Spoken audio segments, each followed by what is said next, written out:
Aunty तुमचे केस किती पांढरे झाले. असू दे, काय फरक पडत नाही. आणि फळांपेक्षा जास्त किंमत ड्रायफ्रूटलाच असते. होय ओके? की. असू दे, काय फरक पडत नाही. आणि फळांपेक्षा जास्त किंमत ड्रायफ्रूटलाच असते. होय ओके? की.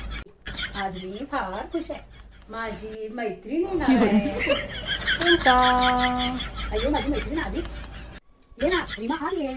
कशी आहेस माझी मैत्रीण अनु? मी खूप छान आहे. फार खुश झाले बघ मी. आता गप्पा मारूया चांगली चांगली. मी पण फार खुश झाले. आज गप्पा मारूया बघू.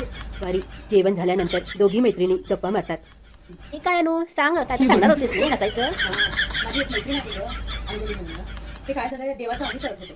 काहीतरी मला काय आठवणे, ते देवाचं आम्ही काहीतरी कार्यक्रम करत होतो. त्याला पण जेवणाला वगैरे बोलवलं. नवरा-बायको जेवण आलेली, फार लोकं आलेली जेवणाला वगैरे. तर जेवण वगैरे केले. नंतर मी सहज असं म्हटले, तुझा नवरा किती चांगला आहे, तुला किती सपोर्ट करतो, तुला किती मदत करतो, त्याच्या सपोर्ट मिळत तू एवढं प्रगतीवर आहे, एवढं म्हटले बघा. काय राग आला सांगू.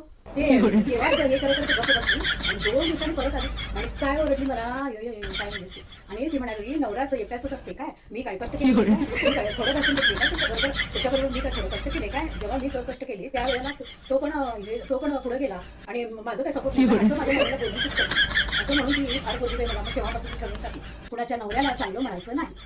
झालं होय. अनेकदा याद ठेव, कुठल्या पण बाईच्या नवऱ्याचं काही त्याच्या समोर करायचं नाही.